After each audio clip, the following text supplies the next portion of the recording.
يا راغبا في كل علم نافع. ينمو العلم ويتقدم بتقنياته ومجالاته، ومعه نطور أدواتنا في تقديم العلم الشرعي. أكاديمية زاد أكاديمية ينبوعها صاف ليروي غلة الظمآن، والسنة الغراء شارحة له، فهما لنا من ربنا وحيان. بشرى لنا زاد أكاديمية للعلم كالأزهار في البستان. السلام عليكم ورحمة الله وبركاته. بسم الله الرحمن الرحيم. الحمد لله والصلاة والسلام على نبيه ومصطفاه سيدنا محمد وآله وصحبه ومن والاه وبعد. My dear students, welcome to the third session in the fourth level, in the fourth semester of the Prophetic Noble Hadith.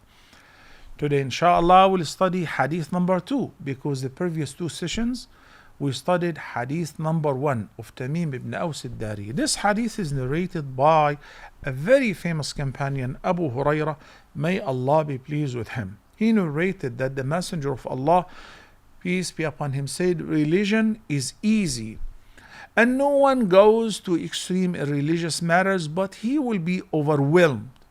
So aim to do what is right and try your best. And be of good cheer. Seek help by worshiping in the mornings and afternoons and during the last hours of the night." This hadith is collected by Imam Bukhari. It's a highly profound hadith. There is another narration in which the Messenger of Allah, may Allah's peace and blessings be upon him, said, be moderate, and you will get there." This hadith is one of the most important ahadith, my dear students. Let's begin with the narrator of the hadith, whom we spoke about before, that he narrated the largest number of ahadith from the Prophet ﷺ, over 5,000 hadith. Yet he accepted Islam towards the end of life of Prophet Muhammad sallallahu alaihi wasallam, and yet he narrated so many hadith. He had a great memory due to the blessings of the supplication of Prophet Muhammad sallallahu alaihi wasallam, who invoked Allah to make him retain whatever he hears and does not forget. So he recorded so many hadith and he shared that with us, so we benefited a great deal from Abu Hurairah radiyallahu anhu.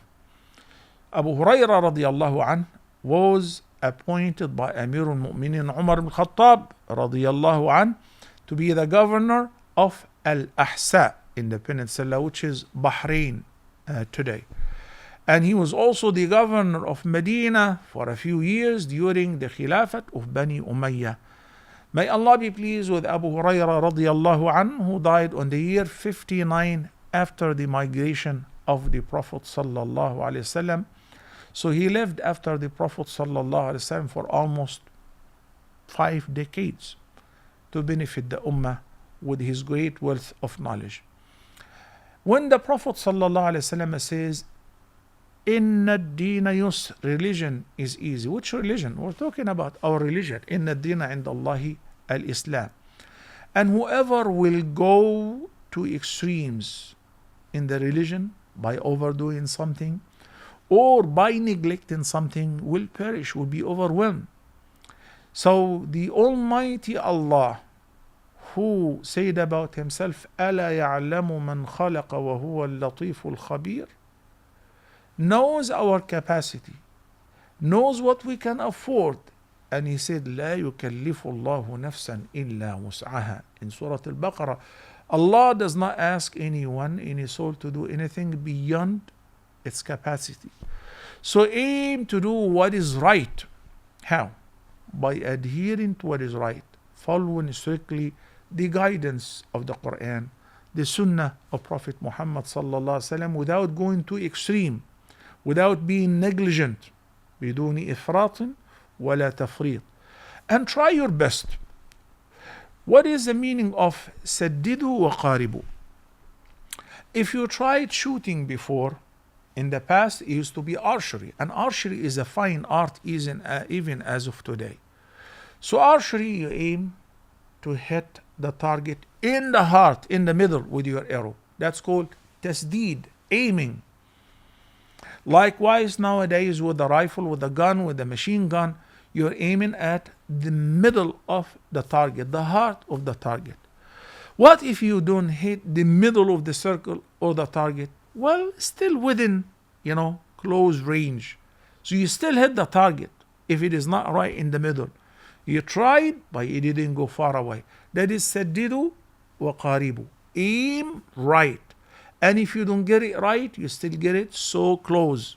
Subhanallah. Very amazing, eloquent speech of the Prophet sallallahu alaihi wasallam.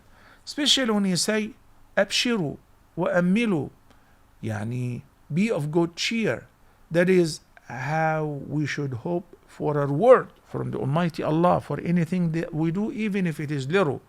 And that will encourage us to be persistent and constant in doing what is good, because we're anticipating the promised reward from the Almighty Allah. And seek help.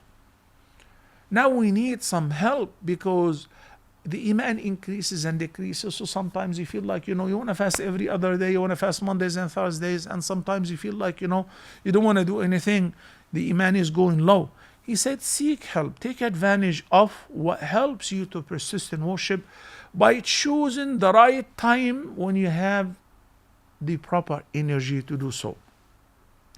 When the Prophet sallallahu alaihi wasallam said, and he mentioned that استعينوا, seek help in what? الغدوة والروحة وشيء من الدلجة. Al-Ghadwa, which is to travel early morning with the daybreak. Al-Rawha, afternoon, when the sun moves away from its meridian. And Al-Dulja is the last part of the night. The Messenger of Allah sallallahu alaihi wasallam is addressing people who travel a lot. They didn't have trains and planes. They didn't have shade. They would be on the back of the camels. They would be on the back of their horse. So they would choose the best times to cover as much distance as possible. Let's say that somebody is traveling from Mecca to Medina or from Mecca to Asham. Do you think that they used to be on the back of their camels and horses 24/7 until they arrive? Of course not. No ride would even bear that, the excessive heat. So the best time is to travel early morning at Fajr. You have a nice couple hours where the breeze is good, is not really hot, there is not much of sun. And then they have to camp somewhere, hide because of the excessive heat of the sun and the sun rays which could be burning in the middle of the desert. And then after the sun moves away from its meridian, close to Asr time, afternoon, it's a good time until sunset. Then we rest. Then also last part of the night. So the Prophet ﷺ is utilizing what they were used to do whenever traveling to bring a closer meaning to their understanding that choose the right time when you have the good energy and when you're ready to take advantage of your energy to do worship. It's about building an asset of good deeds. And that will be achieved through taking advantage of the right time in order to do as many good deeds as possible while rejoicing, while anticipating the reward from the Almighty Allah as He promised. MashaAllah. Our religion is easy, brothers and sisters, because if you compare it to other shara'i before, and how the people, the followers of Prophet Moses, the followers of Prophet Jesus, the followers of whatever prophet, they changed their Sharia and they made it very difficult for themselves. In Surah Al-A'raf, the Almighty Allah said to Prophet Moses, peace be upon him, that I shall grant my repentance and my mercy, وَرَحْمَتِي وَسِعَتْ كُلَّ شَيْءٍ فَسَأَكْتُبُهَا. I shall grant it to whom? To those who are righteous, to those who follow the Prophet, the Messenger, the illiterate. يحل لهم الطيبات ويحرم عليهم الخبائث ويضع عنهم إصرهم والأغلال التي كانت عليهم. Among the traits in the prophecy that there will be a prophet by the end of time whose name is Muhammad صلى الله عليه وسلم يجدونه مكتوبا عندهم في التوراة والإنجيل, they will find his name mentioned in both the Torah and the Injil. Among his traits, that he will make things easy for them. And he will remove the shackles that they put on themselves in the religion. إن الدين يسر ولن يشاد الدين أحد إلا غلبه. So the hadith is indicative of a number of important matters. Number one, generally speaking, ad-din, Islam and its teachings are very easy, and to make things easy and affordable for even an average person. Number two, extreme hardship may be a cause of things being made easier through concessions granted on the basis of Islamic teachings. You're traveling, you get to shorten the prayers. You're sick, you get to skip fasting. And you can make it up after Ramadan, or if you cannot fast at all, you give the fidya. You're not able to stand up, sit down in the prayer, and so on. Number three, the hadith encourages people to do righteous deeds and give glad tidings of reward. Nothing is for free. Allah will double and even multiply the reward. Number four, it offers general advice on how to take the gentle route that leads to Allah, the Almighty Azza wa Jal. Seek help by worshiping in the morning and the afternoons and during the last hours of the night. Those are 3 times, as I mentioned earlier, of which people used to take advantage when on a journey. So whether the journey were short or long, as they found it easy to travel at these times. Similarly, whenever you're worshiping Allah subhanahu wa ta'ala, take advantage of the times when you feel fresh and capable to worship. Take advantage of times of seasons of goodness. Ramadan, the 10th of Muharram, the day of Arafah, the Hajj season, Al-Ashhur al-Hurum, and so on. We learn from this hadith, brothers and sisters, that number one, Allah subhanahu wa ta'ala stated in Surah Al-Baqarah, verse number 185, when He was describing fasting and what should we do and who should fast and who may skip fasting, He says, يُرِيدُ اللَّهُ بِكُمُ الْيُسْرَ وَلَا يُرِيدُ بِكُمُ الْعُسْرَ. Allah intends for you to give you ease. Allah wants to make things easy for you, does not want to make things difficult for you.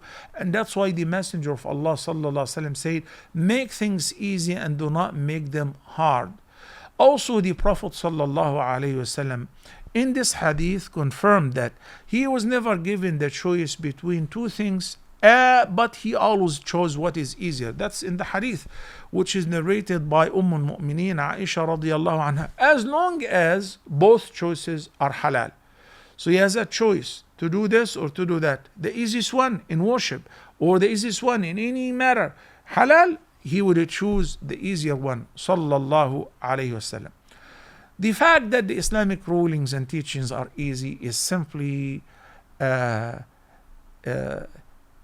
something that you find in every hukm, in every ruling of the Sharia.